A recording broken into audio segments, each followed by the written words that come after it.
said we'd happen was I said we'd be here, and at least for one of the two, we're here. It's the TSK, kicking it with the TSK for those out there you got to be extra literal to know what's going on. It's Harold, it's Rob, it's CC. We're hanging out. We're doing the Double or Nothing review for a beautiful Memorial Day. Yes, it's going to happen the day after Memorial Day. Sorry, we just know how much it sucks to go back to work after the 3-day weekend. So at least we'll help you out a little bit there. We were considering doing the King and Queen of the Ring, but in reality, due to the time schedule and all the other fun stuff, and again, being a 3-day weekend for Memorial Day, we had prior plans, things a little bit more important than watching a basic WWE show, but we weren't going to miss out on an AEW, especially one of Double or Nothing's caliber. There was a lot in it, 10 matches in its own right, went almost 5 goddamn hours. Almost 5 goddamn hours. So I think that's where the topic of this whole thing is going to start. We're used to 4 hours, about 4, maybe like 4 and 10 minutes over, you know what I mean? But we're pretty used to it. Are we so conditioned that it didn't matter? Or are we getting too close to where we're going to end up having 5-6 hour shows because TK just wants to push it? All I got to say is if you paid for it, you got your money's worth. I like that analysis. Well, considering this is like their WrestleMania, I don't think it mattered. See, that's the thing people don't bring up. I think honestly, as long as the show delivers, and that's with any company, whether it be WWE, AEW, whatever, as long as the show delivers, I'm good with however long they want to be. I love that. All 3 of those answers I absolutely love. We get our money's worth. It's all about it. What was it? It hit on every cylinder. Let me change up the wording on that one. Hit on every cylinder. Let's get into the show that hit on every cylinder. We'll go right into the main because again, 10 matches, a bunch of returns. We'll get into every single one of them, but we have to start with what I'm calling a good old-fashioned WCW Open. Will Ospreay versus Roderick Strong for the International Championship. And you got everything you wanted in sports entertainment and professional wrestling in this match. You got it all. You got the consistent interference from the United Kingdom where you got the WWE feels, and then when they went away, it went as hard as can be. New Japan, Ring of Honor, whatever style you want to consider it, it absolutely turned up, and it turned up in a killer way. I could go through highlights of it, but I love saying this is my favorite line on this one. You got to go watch it. I could explain it for days. I could talk about how awesome the Texas Cloverleaf looked when Roderick Strong was putting in, when Taz was putting him over, pretty much calling him Dean Malenko because he said he hadn't seen one look as good since Dean Malenko. I could put over Will Ospreay for fucking weeks on end because this kid, I don't get it. I don't get how you're this good all the time. All the time. It is astonishing. I will get into a little highlight. There was a moment where I want to say it was off of a brainbuster. I forgot what it was where Roderick Strong pretty much got crunched on his neck, and it looked absolutely gnarly. And Bryce is sitting there waving Ospreay off, just like, oh no, he's hurt. That's when Don Callis leaves the announcer's booth, comes over and is telling him, hey, kill him with the Tiger Driver 93. He gets all hyped up. He's getting ready to hit it. Can't bring himself to do it. So they go in and have some even more badass action. There was a transition to an Oscutter where literally, I swear to God, Will transitioned his body mid-air to hit this move. It was just, or I'm sorry, Roderick did. That's what I'm talking about. Roderick did. He literally is like floating in the proper position. This thing just hit on every goddamn cylinder. I don't know if you could go ahead and give a 5-star match to an opener, but if I'm being a biased son of a bitch and go ahead and call me one, I'll do it today. One of the biggest criticisms that AEW gets is lack of storytelling. There was all the Mo, you hit on it. When you mentioned the Don Callis spot, that teases future tension there. So it's there. There's always storytelling. It's there. You just got to look. You got to keep an eye out on it. I think what it is, and I talk about this on Max all the time, is unlike WWE, you don't get a 5-minute video package of what's been going on for weeks to get told the story. Fuck, 99% of the stories in AEW happen in the ring. They are told in the ring. The final chapters of that story happen in the ring. Yeah, the setup and the get you involved in it happens on Dynamite and Rampage and Collision, because that's the point. That's the whole point of these weekly shows. But the fucking conclusion always happens in the ring. Exactly. And we may not get a 5-minute video, but we do get something before the match starts on how we got to where we're at today. You know, the storytelling thing, I think it's just funny at this point because the nerds just have to constantly reach for it. It's just like, I mean, just stop reaching and watch the show. I mean, if you didn't watch the show, cool. But if you did, you would know. Dork. No arguments.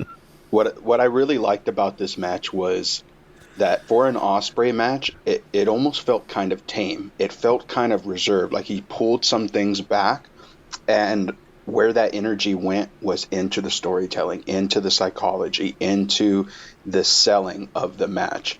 You know, like you had mentioned with Callis coming up and mentioning to do the Tiger Driver, Ospreay gave like a totally conflicted, like, you know, theme going on here. The Kingdom getting involved in the match and hurting Ospreay early on, giving Roddy the start to the match, getting him his little like +1 at the beginning. It was just great storytelling, and you might not be able to go a full 5 stars. Some people would. I thought it just a very good, well-rounded match.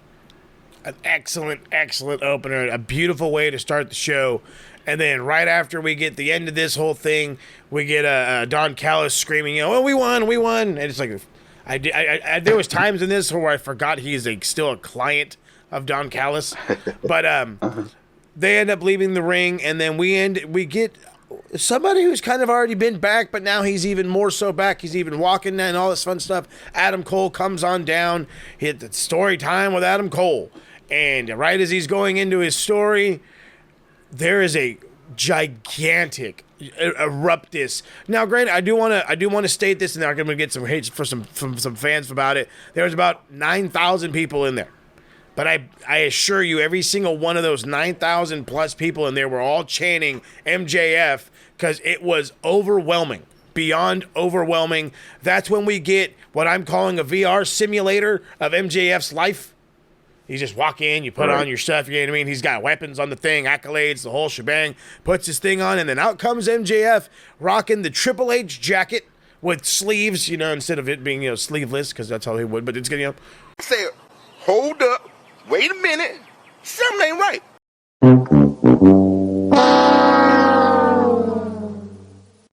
So he comes out, and it is, you think it's just, we're going to go right back to where it was. The bromance continues, right? Absolutely not. Absolutely not.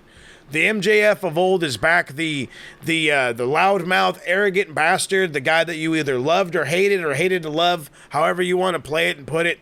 He's back. The bromances are over. The kangaroo kicks are no more, and I am sad for that. But I'm also excited to see MJF back. I have been in the back of my mind wondering when he would be back, and now the answers have been given. Pop was unreal Pop. It's kind of amazing considering how messed up he was, because he was pretty messed jacked up. He was hurt. Considering he did all that in 5 months, you know, almost 6. That's you know, props to him. He may not have that Darby Allin Wolverine status, but that's still something to say that you know, he was able to get past the torn labrum, you know, whatever he had going on with his hip, and, you know, be back in half a year.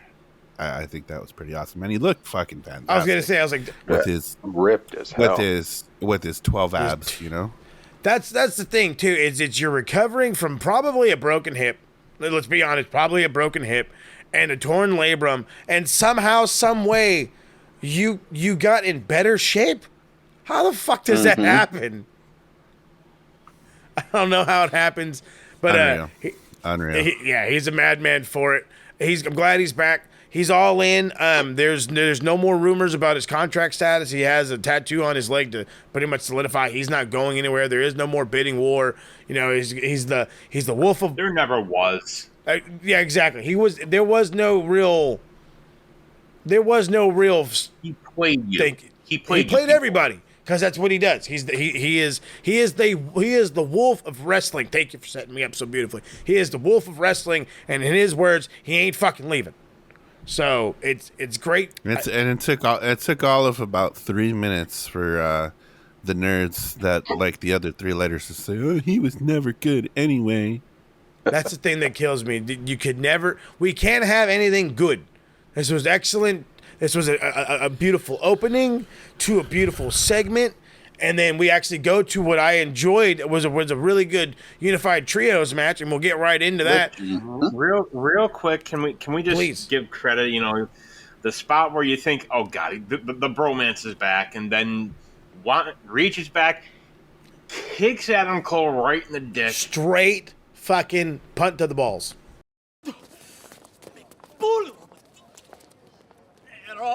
Error. And just Adam Cole selling it like a champ. Pat McAfee would be proud. Yeah, he would. It was glorious. Pat McAfee probably paid him to do that. Maybe, you know He what? probably I wouldn't be surprised. Especially considering all the animosity from back in the day. So I wouldn't be surprised. He'll probably cheering about it. I'll hear about it hopefully tomorrow on the show. But to continue with this one, Switchblade Jay White, the Guns, Austin and Colt, the Bang Bang Gang, if you will, against the Death Triangle. The Death Triangle finally here. They had talked about it being injuries with Pac, where there was a moment where it looked like he was going to be done wrestling. They didn't bring up the consistent visa issues with Phoenix, but we finally got them all three back, and it was awesome. It was a very fun match. I enjoyed it. It felt very Ring of Honor. You know, it's one of these. It was very. How can I put this? Is it like, I don't know what it is about AEW and the way they do trios matches on Dynamite. Just it feels a little too structured. This one just felt like they just went out there and had some. They just went out there and had some fun. Then again, it is the Lucha Bros and it is Pac, and right. I'm not telling them what not to do. So Yeah. we'll go with that one. So, but before I get into the awesome surprise that led us to the ending, thoughts on this match? Are we loving the fact that Death Triangle's back together? Are we hoping they stay together longer than 3 months? Yeah. If nobody has any visa issues or gets hurt, this would definitely be a good thing, because I know Knock on at a wood. point, yeah, right. At a point in time, you know, the trios division was pretty standout. We had a really solid trios division, but it seems once the Acclaimed became champs, Yes. like the whole division just kind of fell off. Yep. Funny how that happens. I mean, I know how much we actually like the Bucks and the Elite and all that, but it's funny how that happens because the same thing happens to the tag division when they win the belts. Exactly. Yep. Yeah, Interesting. for sure. I loved Death Triangle's matching gear. Yeah, I thought dude. that was dope.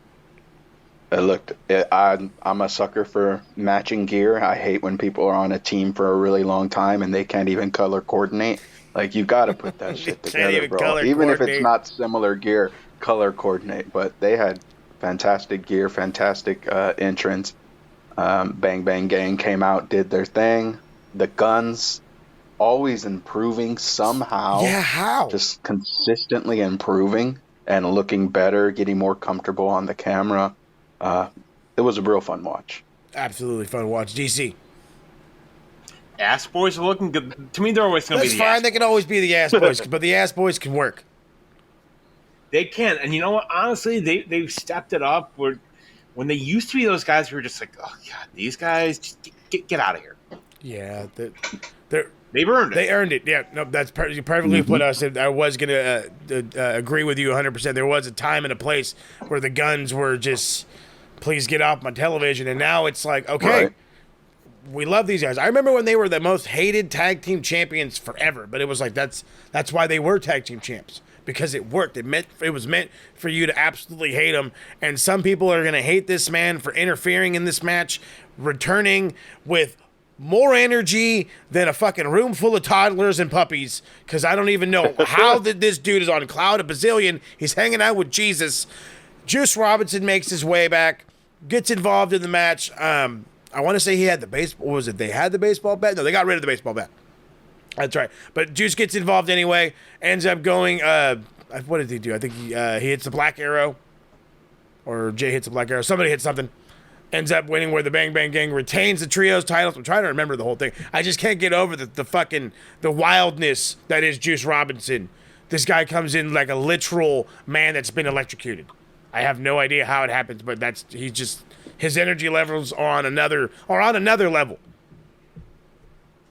I mean, if you were married to Timeless Tony Storm, I was just about to say, you'd have that same energy too. Sure. No lies there. No lies there. So, but good, right decision, bad decision. We indifferent. I think it was predictable, but it was a happy predictable. It was kind of like, I want this to happen. I'm looking forward to this to happen. I'm glad it happened. I'm kind of at the point where it's like, you know what? Yeah, this is okay.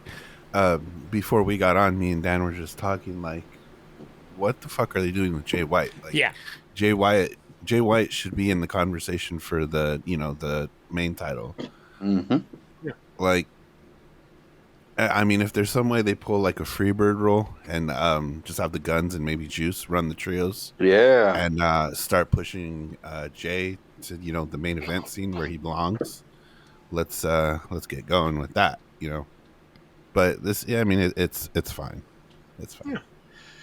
And for me, it keeps this feud going because you can say that Bang Bang Gang didn't win clean. And when's next pay-per-view is Forbidden Door the next one? Yeah, end of June. Yeah. Heck, you could even do it then. You could have the switch then or later. You could have Death Triangle try and claw back into it.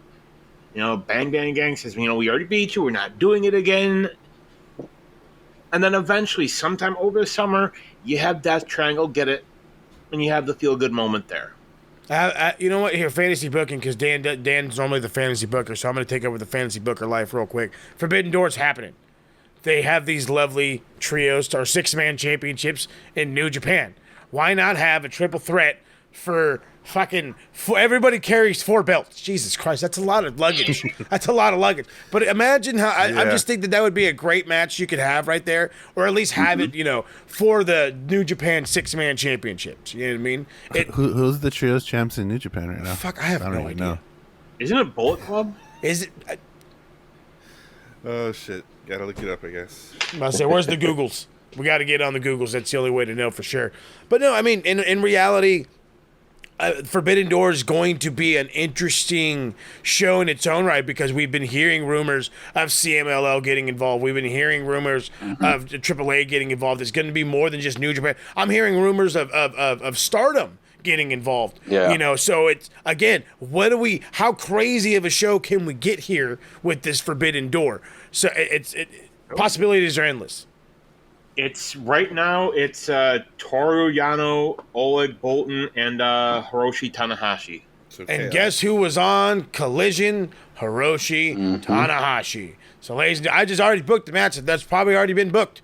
There you go. Yeah, that's a good idea.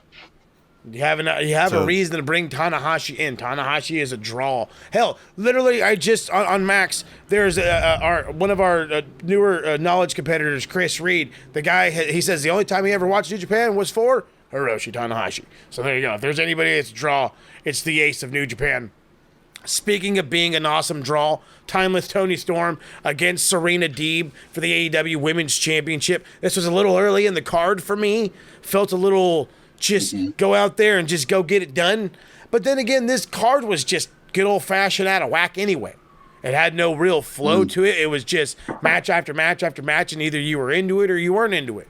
But I was pretty into this one. It's more of Tony Storm showing that old-school technical wrestling side like we had always talked about. The Toni Storm of old, the one that came from Stardom, the best women's wrestler this side of the sun kind of thing, you know what I mean? And she goes in there against Serena Deeb, who is the technical wizard. I forget her actual moniker. I believe something like that. The professor. There you go, the professor. There you go, the technical professor. That's her thing. She is a overwhelmingly good technical wrestler. So we had an awesome technical wrestling match. And Nigel McGuinness is awesome on commentary, by the way. But this was, how can I put this in a, I'm trying to break down a technical wrestling match, and you really can't. It's one of those where, again, you have to go watch it to see it. There was a little bit of interference from Luther. I don't want to say too much. There was an instance where it looked like he was going to throw in the towel, or he was holding a towel, calling him a bastard, all kinds of other fun stuff. But the question I want to get to y'all is, because this was something that was talked about on Max, was Serena Deeb was this one of those ones that was so predictable because it's Serena Deeb? There's no way Toni Storm's going to lose to Serena Deeb. She's dropping the title to Mariah May, and we all know it. I said it during the Destiny show. Toni Storm's not losing. She's just going to keep this belt forever. Yeah. I think they're waiting for Hayter. I'm with Harold. I think they're waiting for Hayter, whether it be All In or... Mm-hmm. No, probably All In, because if I'm not mistaken, All In would be in August. Thereabouts. Yeah. July, August. So some August, I think. So again, we're coming right up on it. There's no reason to get rid of this whole thing. In reality, you can have Toni Storm go up against one of her former foes from Stardom at Forbidden Door. You don't even have to have an AEW women's wrestler for this one. So give Jamie the hometown pop. Yep. At this point, though, even though I just said Tony's never losing the belt, I don't think she needs the belt at this point. No, because she's so damn over. She's timeless. Attaboy. Yeah, exactly. I want to give a quick credit to Serena Deeb. Despite the fact that it was predictable, Deeb basically came from lower mid card to near main event world title status, and she didn't look out of place. No. She got pops when she came out. She got the crowd reaction going, and that's not something I've seen a lot from Serena Deeb, and I think she did a fantastic job doing it, and now she can kind of hover in the main event status instead of being lower mid card. To piggyback off Harold, it's hard for anybody, any wrestler to do that. Very few people that have either been in a tag team or been, in a lower mid card, and then you randomly pop them into a main event style match, a title match. It's tough. Now, I can count very few. You got Jey Uso in WWE did it when he fought Roman for the title. And it's tough. It is tough to make it believable. Right. They can have a great match, but to make it believable where you think, oh, my God, they could actually do it. We all knew Tony was winning it. You knew it. But when you actually had that moment where you're like, well, God, maybe she pulls it off. And would it have been so bad if Serena had actually done it? No, I wouldn't find another one of those transitional champions, but that's believable, like DC said. Yeah, exactly. And even considering Serena was gone 18 months, almost 18 months, or 15, she's gone 15 months. Damn. To go, to be gone for a year and a half, and then, just to kind of transcend yourself into this main event scene in a matter of, a couple of months, fam. That's that speaks to the ability of the professor. I could not have said it better myself. No, she's underrated. Let's keep it. Let's go with the layman's terms for those out there that didn't understand what you were trying to drive at. She's fucking underrated and deserves a better opportunity. Maybe she should go right. Maybe she should be the first one to go right after. I was about to call her Sasha Mercedes. We'll get into the Mercedes deal in a minute though. But I'm right there with you. We'll get there in a minute. Calm down, you savage. Orange Cassidy versus Trent Beretta. I don't. Why did I expect more? Yes. Completely agree. I'm sorry. I mean, I look, I really like Orange Cassidy. I probably like Trent Beretta even more, but they set this up to be like a fucking blood feud. Like these guys absolutely fucking hated each other, and they went out there and had a fucking wrestling match. Well, no, the setup was actually Trent wanted to have a wrestling match, but the way that it was built like they were gonna fucking kill each other. I felt like we've seen better matches from Trent recently in the last couple of weeks on Rampage, on Collision, on Dynamite. Yeah, the Orange Cassidy match just felt like another Rampage match. Yeah, it was lackluster. It was lackluster to say the least. Match on the card. Yeah, it was. This could have been pre-show. This could have been a Collision. This could have been just left off the card, as you just said beautifully. It was just. I don't want to get too much into it. It was underwhelming. Don Callis back on commentary though. He looks like he's trying to literally gain a stable all over again. He loses the stable, being that the Embassy are no more. Because I guess they were part of the Don Callis. I don't know how the fuck his whole fucking shit works and who's in the Don Callis family or not, but apparently he wants to recruit Orange Cassidy, which just doesn't sit well with me. Just sounds extra weird. Mm-mm.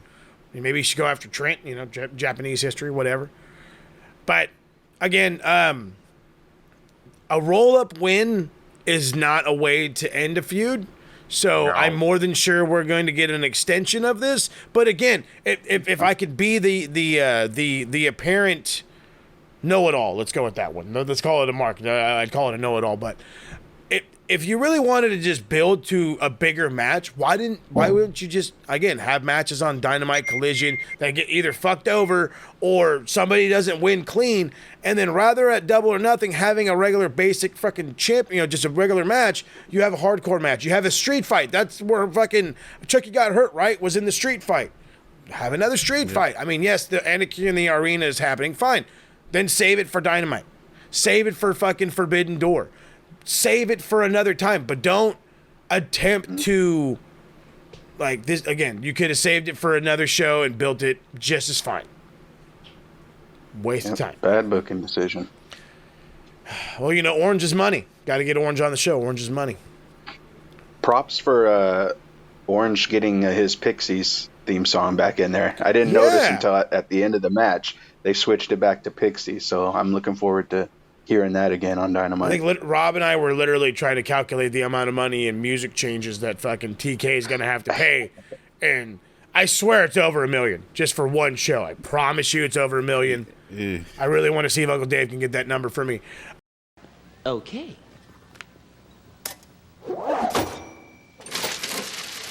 You've got 17.5% in T-bills amortized over the fiscal year. 8% in stocks and bonds. Carry the 9 divided by the gross national product. Fortunately, funeral bouquets are deductible. Okay. I don't know. I liked this match, but I also feel dirty for liking this match. Chris Jericho versus Hook versus Katsuyori Shibata for the World Championship. You can shake your head all you want. Again, I enjoyed it. But because you're shaking your head, I'm going to go right to you before I even get into this match. Do I feel weird because it's Shibata in these like fake death matches? Because we're not talking. Because the Hook, I get. Jericho, fine. Any other jerk off in the world, okay. But this is fucking Shibata. This is the wrestler. This is the guy that used to literally... His finisher is a PK, is a fucking penalty kick to your chest, for fuck's sake. So, when did he become a deathmatch guy? Like, I know I'm over-exaggerating the deathmatch word here, but I mean, like, when did he become a hardcore guy? Yeah. Personally, I was kind of embarrassed watching the match for the most part. It felt like WCW 2001 to me. Oh, I don't want to go that bad, but okay. What the hell is going on? It picked up a little bit more, in my opinion. A little bit. It went from like -5 stars to like 1.5 stars. So at least I'll give them that. But I just felt dirty. I'll be on the negative bandwagon with Harold here. it's obvious that Jericho needs to start winding it down here. Yeah. You know, again, wasn't the only match on the show where I will say the wrong person won. Oh, that's for sure. I mean, whether it was Shibata, whether it was Hook, either one of them, Jericho has factions like Big Show has heel and face turns. Thank you, DC. Thank you, DC. Yeah. And you know what? As a result of that, I'm giving it -5 chicken parms. No. Don't take away my chicken parm. Yeah. Don't take it away. Burnt. Farms. Negative Burnt. farms. Negative farms. Farms. Harold, and they're burnt chicken parms too. They ain't even got no cheese. Ay, Nope. no cheese. Burned cheese.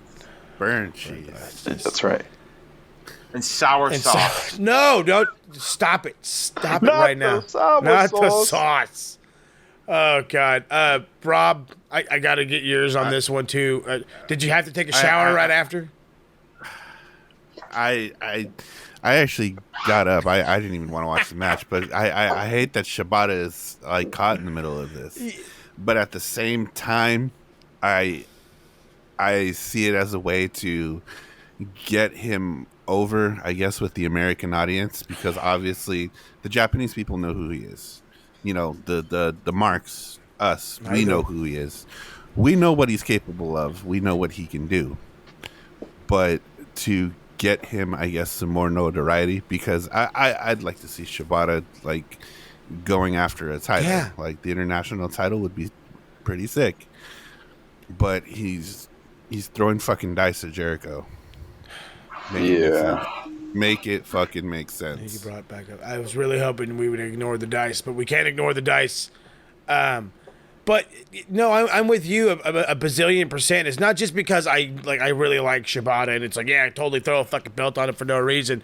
But he is a excellent wrestler. He's not a gimmick guy. This is what if this is what Jericho needs to do to maintain his wrestling while doing Fozzy, then cool. Don't rope Shibata into it. Don't do it. Exactly. Shibata should be in there. He should be the dude challenging. Well, I mean, I love the Takeshita story, but I mean, he could be the guy in there challenging Jon Moxley for a shot at the IWGP World Championship. He could be going up against fucking Okada for the Continental Championship, replaying some stuff from Japan. But no, he's wearing a trash can and losing to a fucking a fucking just a backsplash, for fuck's sake. Like, Samoa Joe wasn't busy. Shibata and Samoa Joe could have cleaned up a house. I mean, it's fucking Katsuyori Shibata, dude. What are you doing? right? For a guy that should not have even, according to people, to doctors, shouldn't even be walking, is back in this sport almost full time. You're abusing the fuck out of him.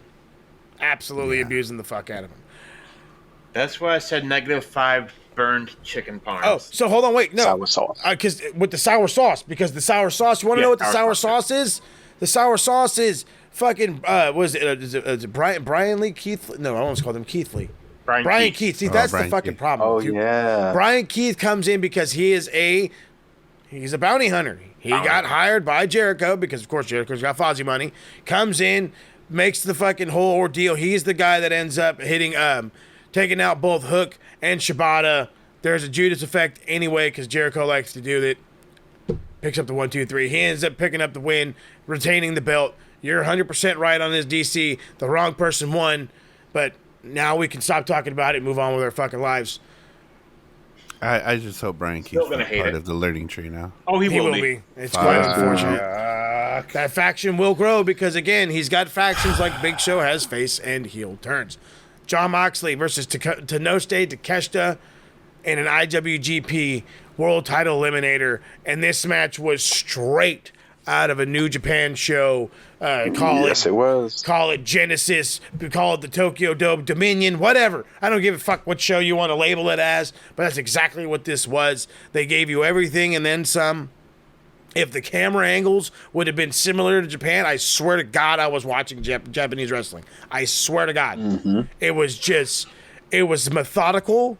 It was It was, I don't want to even say, it was perfectly paced. I don't want to say it was fast paced because it was perfectly paced because there was moments where Moxley or where Takeshita would turn it up, and then there's moments where Mox would just shut it back down. Or then there would be instances where Takeshita is working the dog shit out of Mox's injured arm and just building to the fucking story, just absolutely building to it. And I can't talk enough about Takeshita. Takeshita is a literal, he's a superstar. I can't put any other word on it. He's a superstar. He's what Okada was 4 years ago in Japan, right now in America. I was going to say, he's a best bout machine in the making. Exactly. So that's why I was like, this is the perfect fucking opportunity to have him come in and beat John. You beat John, and you know what, dude? Go to Japan. Go have a banger out there and lose in Japan. Because you want to know what will happen when you lose in Japan? Nothing but gaining momentum. Because they don't give a fuck about losing and winning. They care about, oh, that was incredible. I liked what I saw out of that guy. Can I see more of that guy? And I mean, maybe that means Takeshita goes back to Japan for a little bit. But then again, what was I just saying is coming up next month? Forbidden Door. Forbidden Door. Mm-hmm. Shingo versus Takeshita. Oh, fuck. Oh, my God. Please. Let's Bring go. an extra pair of shorts, because that would be a fucking banger. Well, unfortunately, Takeshita doesn't pick up the win. Jon Moxley does. So there is no title shot for Takeshita. I'm pretty... Gato said, we're not going to let this DDT guy win. It's not happening. Yep, that's probably what he said. It was maybe if you weren't DDT fan, maybe if you were like All Japan or something. But no. Yeah. So, I mean, it leaves the door wide open for Mox, especially, again, with Forbidden Door being there. There's the idea of Shota Umino, maybe for the IWGP World title. Maybe there's a Naito match coming in. Who knows? Figure out something, but... I expect a huge match for John by the end of next month. Couple things I wanted to say about this match. One was, as soon as I saw Mox was starting off the match, not just having his arm wrapped up, but when he was hitting the Irish whips in the beginning and was just using the one arm, I was like, okay, please tell me this is the angle he's going to run with for this entire match, where all his moves are going to be one-handed. And they were, which was fucking fantastic. Second thing I want to touch on is this is one of the first times I felt AEW's Americanized production kind of hindered the Japanese vibe. I felt like they were really having a Japanese match, and it was like surrounded by like American clown. Yeah. Like, not to be so no, you're hard not wrong, on them, though. but it felt off. And so I had to kind of just like blur my eyes a little bit and pretend I was watching this in New Japan, just because the AEW production, they've really got to either adapt per match or get something a little more in the middle instead of so American looking. I kind of like the idea of adapting. That shouldn't be too hard. It shouldn't be too hard. But I'm with you on that one. I kept saying to myself, I was like, I feel like I'm not watching this in the right place. Like this, if you, as you said, I call it tunnel vision. I was like, if you tunnel vision it out and maybe think of some banners hanging and just a lot of clapping rather than people chanting, this fucking match goes up a whole star in itself just because of the atmosphere. But it was a banger. Rob, any thoughts? For sure. Yeah, I mean, we kind of knew what we were going to get with Mox and Takeshita, and I think it absolutely delivered, to expectation. It would have been cool if Takeshita would have won. There was that article that came out over the last couple of weeks where he's talking about his time in America and, trying to get acclimated in AEW, and it's not good. It is definitely not good. It almost hints at like he wants to leave, and like I hope TK doesn't let that happen. No, please. Because Takeshita is fucking awesome, and he's been awesome. Do whatever you got to do to keep this man. Keep him happy. Fix your locker room issues. Get him in there with Copeland. Get him in there with Ospreay again. That would be great. Get him in there with fucking Okada. Maybe get him away from Don Callis, because personally, to me, I felt he was more over as a face than he is, doing this, definitely. alpha gimmick. Like it almost kind of brought him down a couple notches. Like, get him away from Callis. It doesn't seem to have the momentum that they think it does. How do you feel on that, Dan?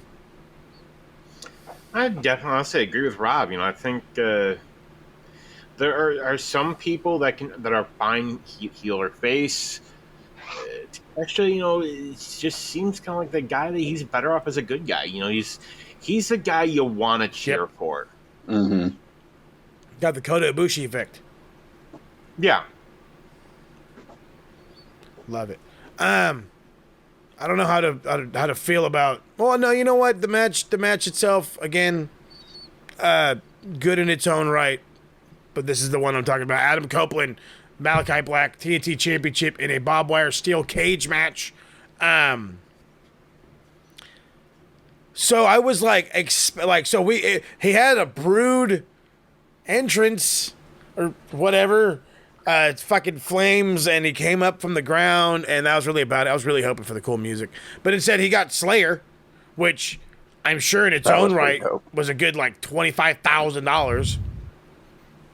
Probably. Maybe more.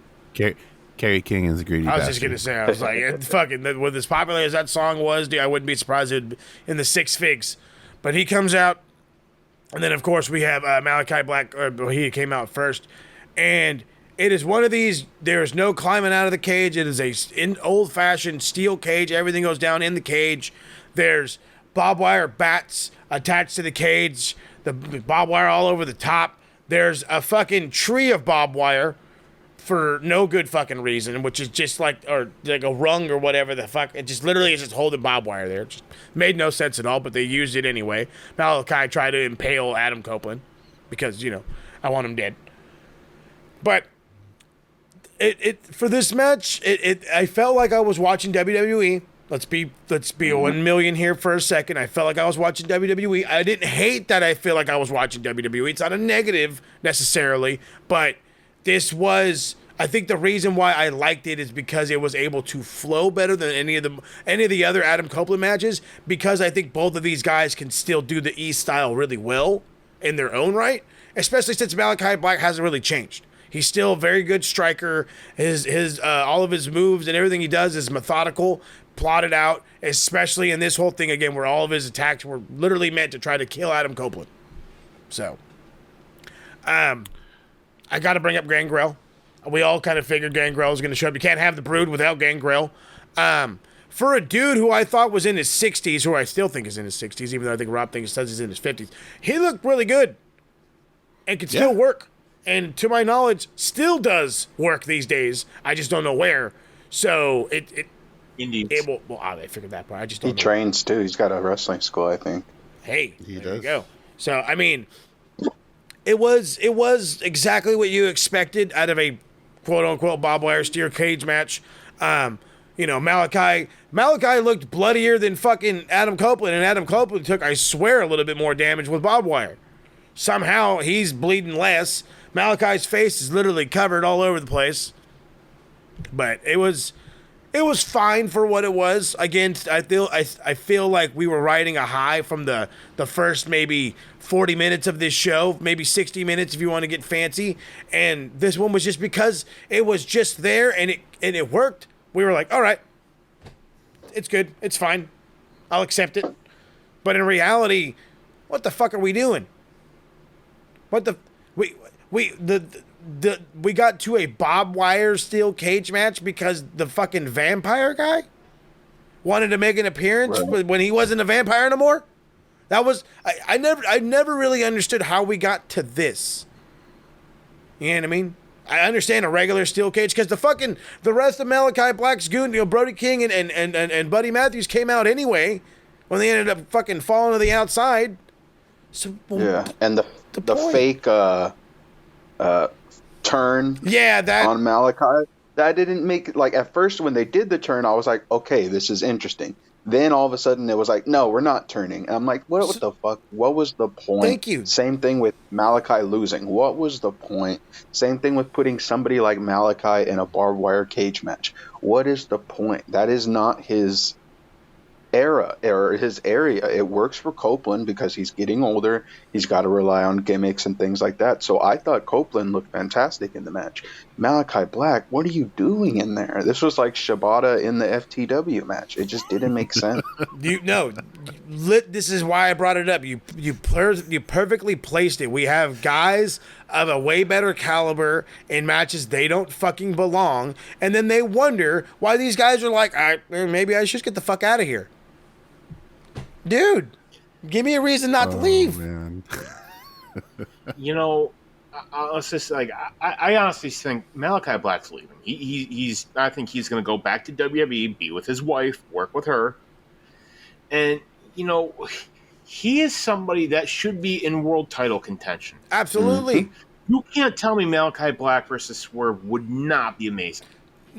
No, it'd be great. But then again, at the same time, even if not world title contention, let's to be the asshole for a second. Even not world title contention, there's still the international championship. TNT, there's still the continental, international, tag titles, fucking anything. Exactly. Yeah. Edge does.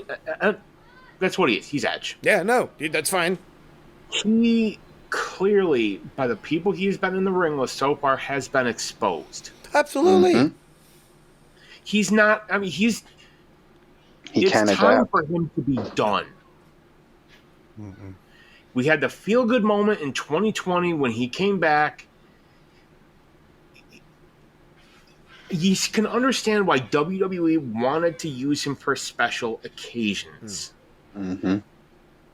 which is what he should be. And I'm an Edge fan. Yeah. No, I hear you. And I'll admit, it's time. He doesn't need the TNT title. No. It's only hurting Malachi Black. Mm-hmm. No lies. No lies. Rob's laughing his ass off. Rob, obviously the wrong guy won. Any inputs beside that? Negative 20,000 chicken parmesan. Oh my god! All the Damn. But is the sauce sour? Yeah. Jesus, Dan, you're killing me, He went Dan. worse than the FTW. Killing me here. But really, my thoughts on this match is kind of similar to what everybody's talked about here. Why is it that when Adam is this character, this is the most interesting that he actually is? Isn't that? Uh-huh. Thank you for It that. only would call it seems interesting. that when he taps into this character that he's actually interesting. Me and Harold were talking about this the other day on Dynamite. That promo, that last promo that he did was probably the best. Yeah, was it Collision? Yeah. Mm-hmm.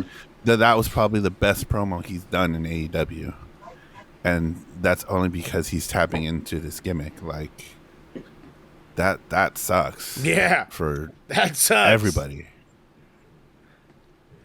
Jesus. Sucks for Malachi because now there's no room for his gimmick. Copeland's kind of taking it. Yeah, but does he stay this way, or is he, I got into this persona to take you out kind of bullshit? Because that's as WWE as it's going to get, and I feel that's exactly where it's going to go. I think so, too. Speaking of knowing exactly where it's going to go, nobody wanted this, and I do mean nobody. Mercedes Moné versus Willow Nightingale for the TBS Championship, and for the first... Might as well bring my sour sauce all the now. sour sauce. For the first maybe... I want to say 10, 11 minutes, I was actually really enjoying this match. I was getting a little bit of the NXT Brooklyn vibes, little Becky and Sasha Banks, or Bayley and Sasha Banks. But then it just turned into fucking everything Mercedes Moné or Sasha Banks, whatever you want to call her, does. Everything's the same. There's nothing she's adapted. The only thing she's learned since going to Japan was one new move. Everything about it is the same. She sells the same. All the fucking lucha spots made me a little nervous. I'm just like, this bitch is gonna break her fucking neck. Like, what and are they you doing? didn't even look good. Like, I know it's obvious you were practicing those lucha spots over and over and over, but she obviously wasn't practicing them in the context of a match, because she was just trying to hit him, and Willow, you could tell, was just like, what in the fuck are you doing? But There was no flow. You brought that up whatsoever. beautifully. Willow, as much she looked like the fucking pro. She looked like she was the one that went through NXT and WWE and was a women's champion there and WrestleMania and the blah blah blah blah blah. She looked like that one. But instead, we get this chick who is literally just trying to impress. Literally just trying to impress, and it failed horribly. Yep. Willow was out there working. At some points, you can just tell Willow would just get kind of frustrated and just take over the match. Like, I know you've been in WWE. I know you're supposed to be kind of leading this match, but bitch, this ain't cutting. And Willow would just start, manhandling, pulling her up, throwing her in the corner. Like, you could tell Willow was like, come on, get with it. Get that ring rust off, We've been waiting on you for this long to get here, and you're not showing up. She's going to end up being another typical TBS champion. But go ahead, D. I didn't want to cut you off. Negative 250,000. I'm done. Mind you, everybody. She's another one. Dan lives in New York, Adam so all the Cole, Italians in New York are hella pissed right now. You're throwing out all the chicken parm and all the sauce. Burned chicken parms, sour sauce, burned cheese, all of it. She has been, clearly, she's another one like Edge that has been exposed. Like, yep. You're supposed to be one of the absolute greatest women's wrestlers out there, and this is what you do? Yikes. Like, really? Like, I hope AEW fans know this is, you're going to be getting more of this. Like, if the rumors of her contract demands are true, I hope TK kept his receipt. Tony got played. For sure. I bring this up every fucking week on Max. Every week on Max, and I have to keep doing it because it makes so much sense. Tony Khan is the director of operations for the Fulham Football Club. He is paying Mercedes Moné more than half of his fucking team. Allegedly, if it's true.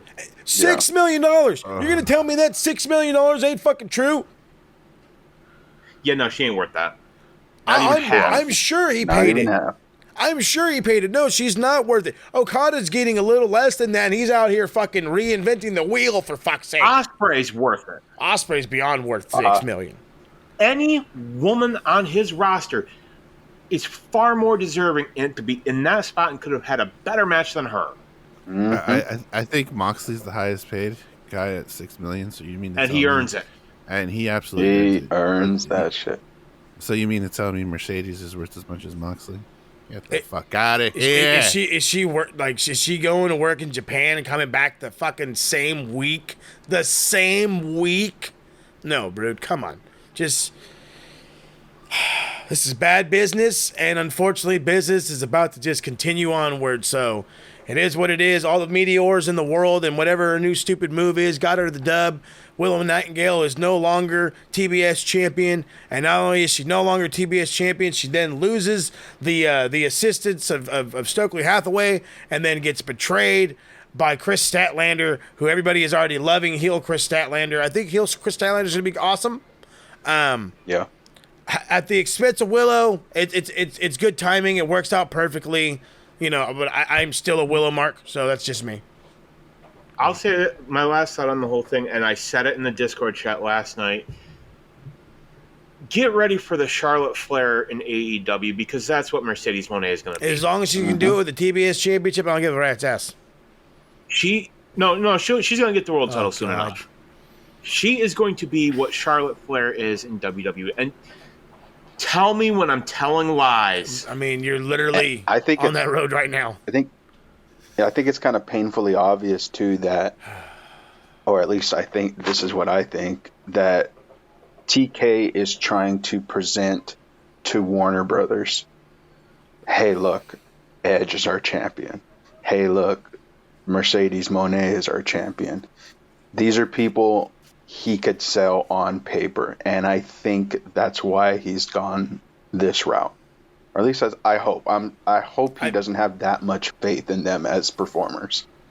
I think you have a point, and I think that's what he's doing. He's trying to use the recognizable faces.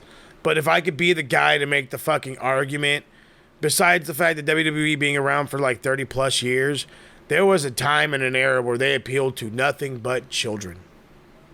And until AEW decides to take that road, and I don't think they ever really will because they want to remain pro wrestling, and that's totally fine. They're not going to be in that realm.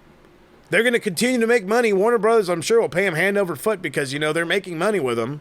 But they need to make that next step. Maybe these old heads are the step to take. Maybe. I don't think so. But only time will tell. As long as they stay on TV, I guess it's a win. It's the only way I can put it. So, speaking of a win, and this was a good one at that, Swerve Strickland, Christian Cage for the AEW World Championship. I don't want to be the only one. Hopefully I'm not the only one. The first 6 or 7 minutes in, I kind of was getting ready to fall asleep. I'm not going to fucking lie. I'm not going to lie. Maybe it was just the dragging of the show. Maybe it was just the placement of this match, the fact that we're going into the 4th hour. Or maybe it was just too slow and methodical. But whatever the fact was, once it turned up, it turned into every Swerve Strickland match we've seen as him as champion, and even prior to him on his tear, just his overall tear, I should say. And it worked out to be great. It worked out to where I was actually excited to watch it, where I was looking at it, getting TNA Christian vibes. I don't know why, but I was, where it's just like, he's a fucking star. You got to look at Christian in a star light. As much as you hate his gimmick or whatever, he's very good at being very, very, very good at being a heel and getting completely and totally underneath your skin. And he was a excellent opponent for Swerve Strickland. Yeah, it took a minute to get there, but we got there. There was, of course, all the interference in the world because Nick Wayne, Killswitch is out there, even Mama Wayne's out there. But nothing could stop Swerve. Absolutely nothing could stop Swerve. He ends up retaining the World Championship. And please go ahead. Can we please give a massive kudos to Prince Nana with the lead pipe? Thank you. I was going to say the Warriors entrance. The Warriors entrance. Yeah. With the bottles. I totally underplayed the Warriors entrance. You're 100% right. My wife thought I changed the channel. The lead pipe. The lead pipe was. But no, great. the lead pipe was fantastic. There was this, and that if I could paint the picture beautifully. There's the fights going down, and it looks like that they're gonna get this and this thing is fucking massive, by the way. This is like a 6-foot pipe. So they get this fucking human-sized pipe, and they're getting ready to just beat Swerve Strickland down. And just like with the fucking car the other day on Dynamite, here comes Nana running interference, and then this dude with this again human-sized freaking pole is running through the crowd. Is running through the crowd like the greatest superhero we never heard of. Oh, God. Prince Nana deserves all the superpowers. He's the man. Yeah. Speaking of the man, again, I could pray.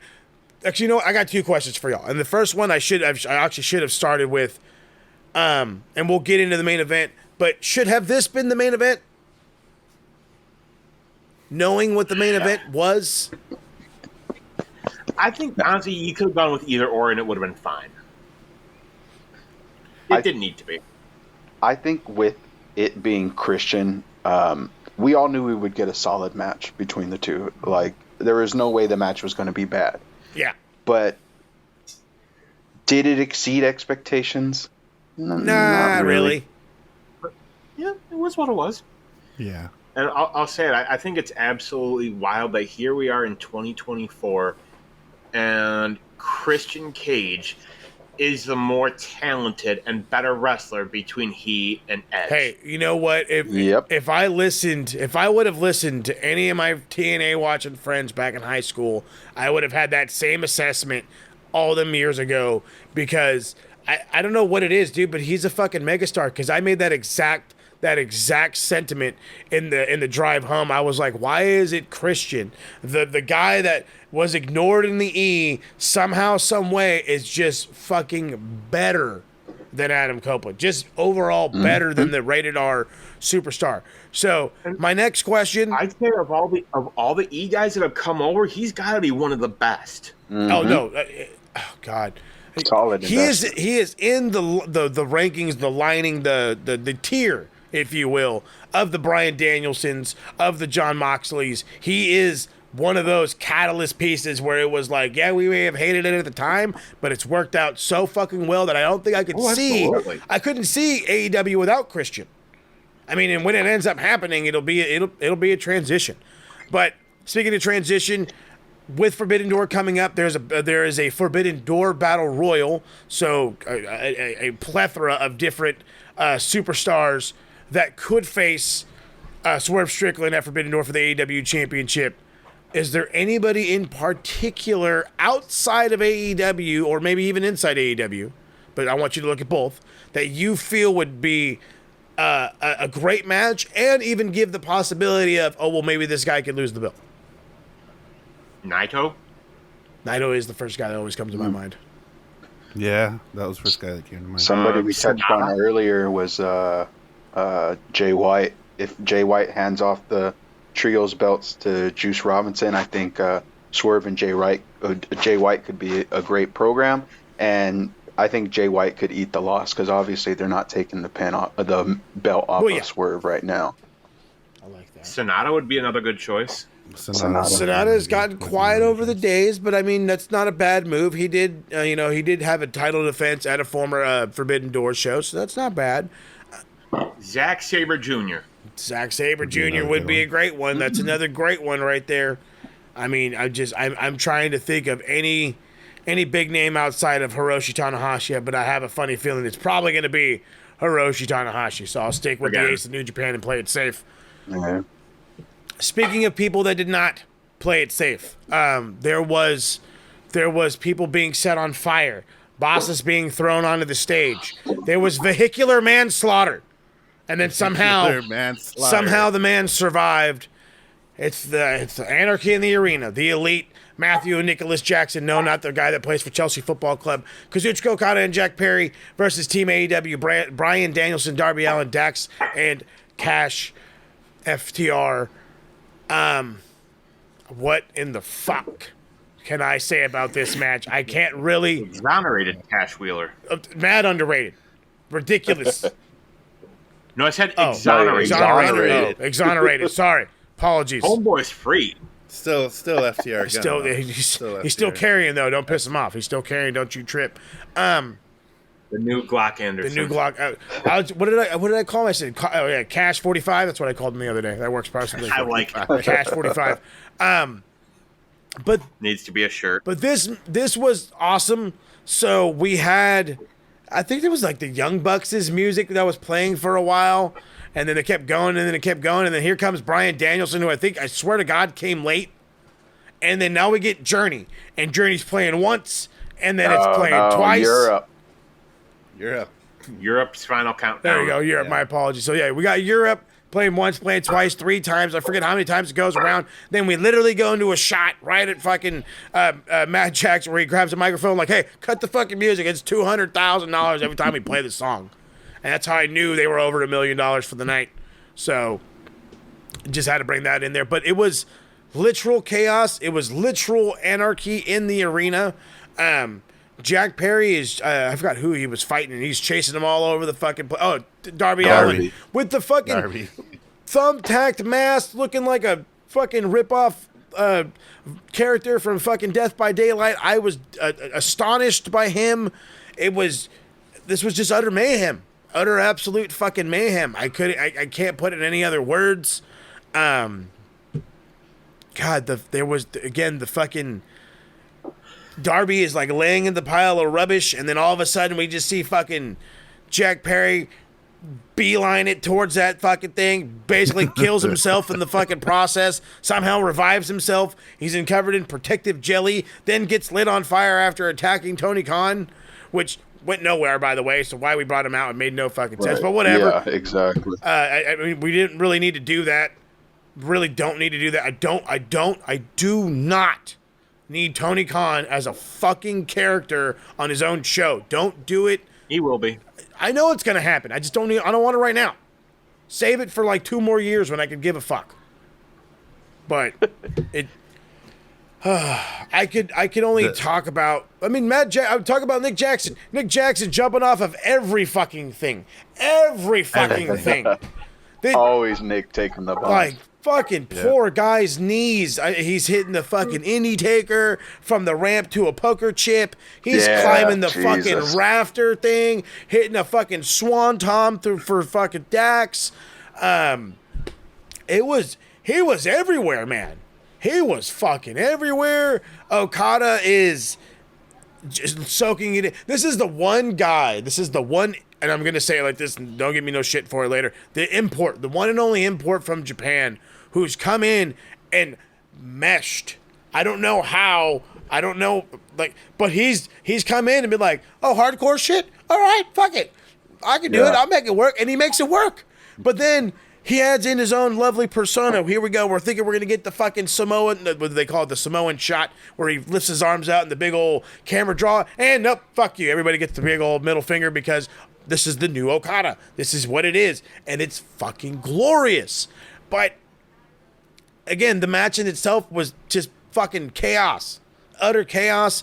The shoes. I got to fucking talk about the goddamn shoes. So, by the way, transparency real quick. I looked how much these shoes. They're $180 for these fucking shoes.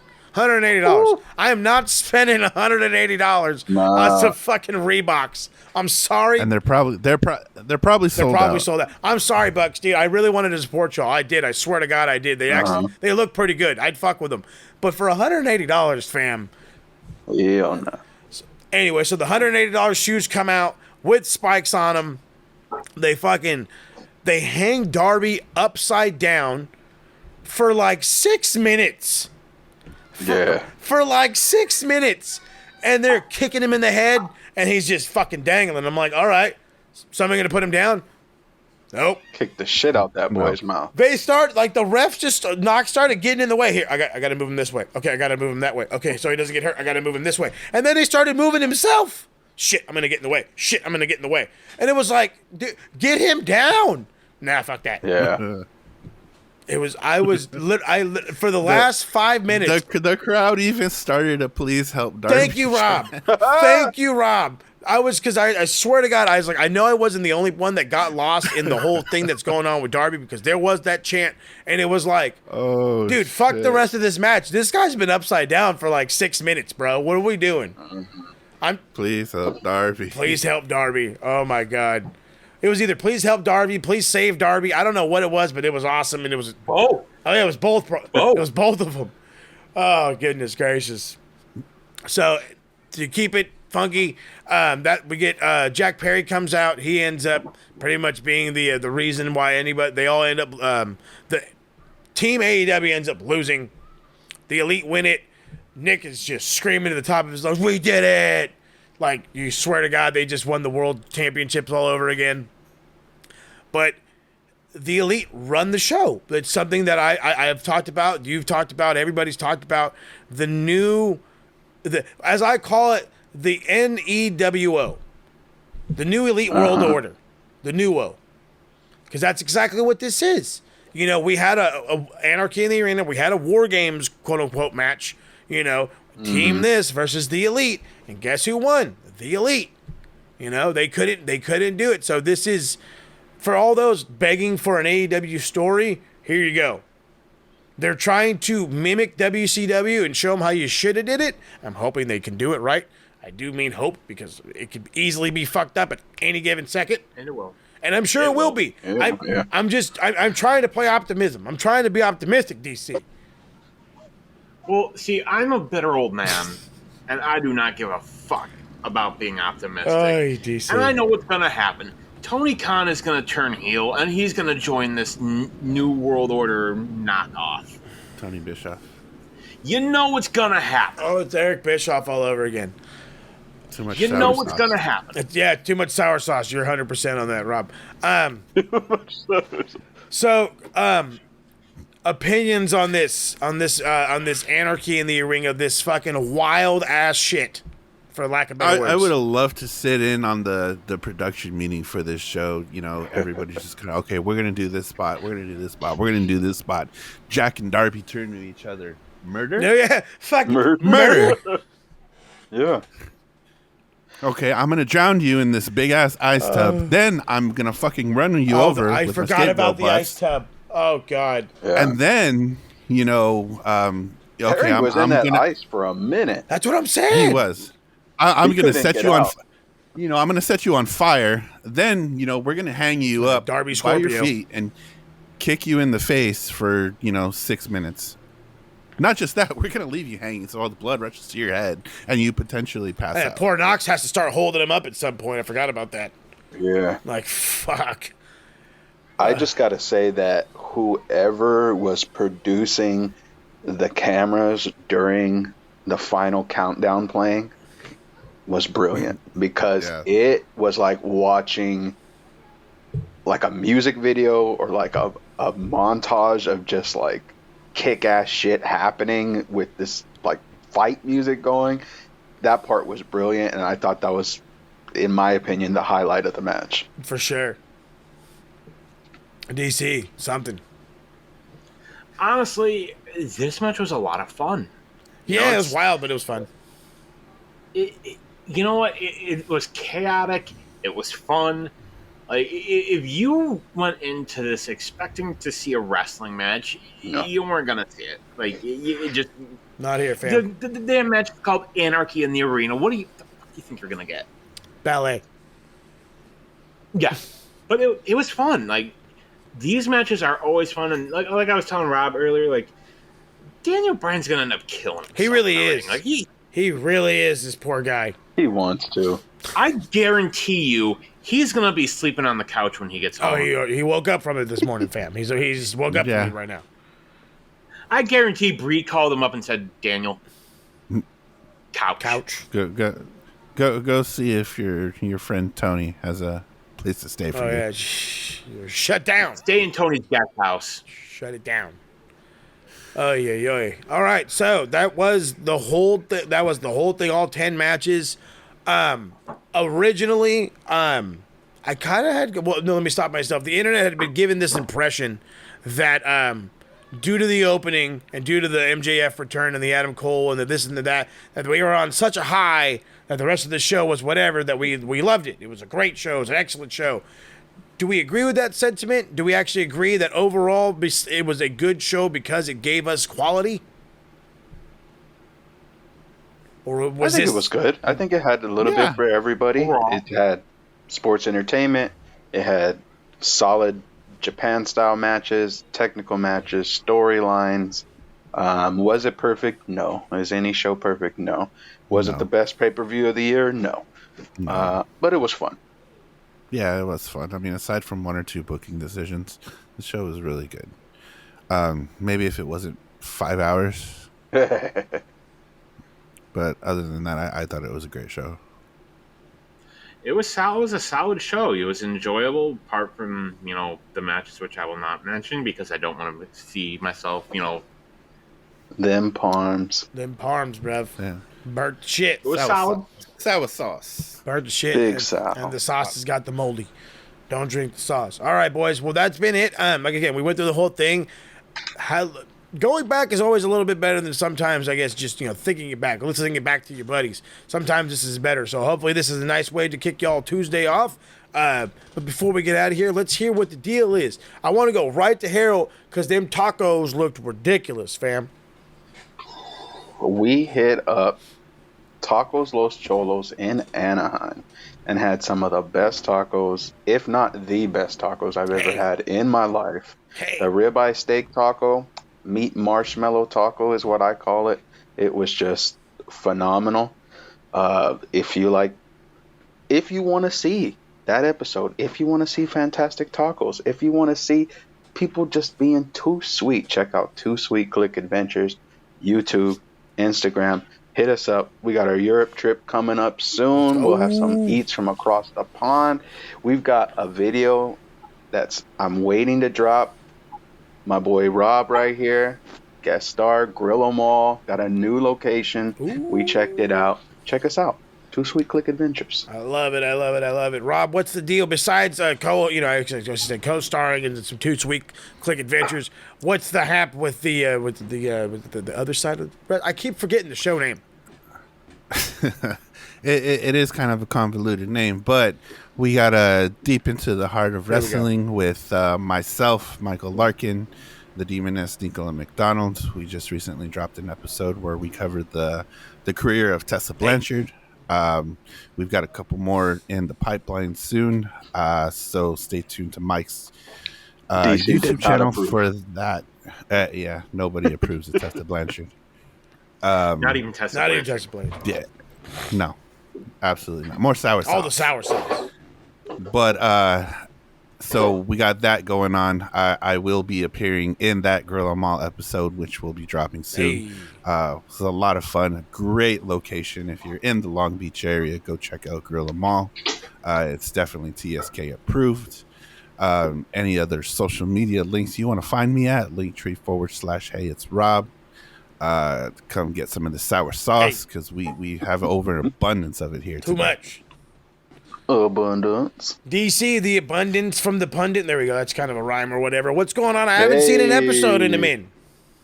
Gonna get back into it, getting settled into the new house, getting all that situated, gonna get recording hopefully back within the next couple days. Hey. Michael Larkin and I just did an episode this past, was it Saturday? We covered a lost WWE show. Ooh. A show that aired, I think, maybe 3 weeks before WrestleMania 19. I am talking about the show they did with the controversial Girls Gone Wild. Yes, there was a Girls Gone Wild WWE pay-per-view. Mm-hmm. It actually happened. It actually happened. I remember it. We discuss it. Ugh. So You want to check that one. it was some anniversary, but check it out. I'm going to be coming back hot and heavy with, the pundit. Gotta get back into it. Takes the time. It takes the time, especially after moving and getting the whole new setup goes. I know exactly how that is. So there's a whole lot happening here. As you can tell, the boys are nice and busy as they should be. Whole lot happening. We'll be back next month. It looks like we're just going to be doing monthlies at this point, covering all the AEW pay-per-views. But Forbidden Door is going to be a killer one, so we definitely have to get into that. Besides that, you always know you can check me out each and every Thursday right here on the Max Wrestling YouTube page, where we drop Max each and every week. Coming up on episode 500, make sure you're checking out Full House, our last live event that we just went down. All kinds of fun stuff, from trivia to promos to even a whole lot of predictions that went down. Who found out was the prediction champ? Only way to find out is go check that old episode out and see how it went. So with all that being said, we're going to get on up out of here. And like I said, we'll see y'all next month for Forbidden Door. Throw up the Too Sweet and let them go with the day of Tuesday. Hope it goes easy for y'all. Oh, God, he's all the way out.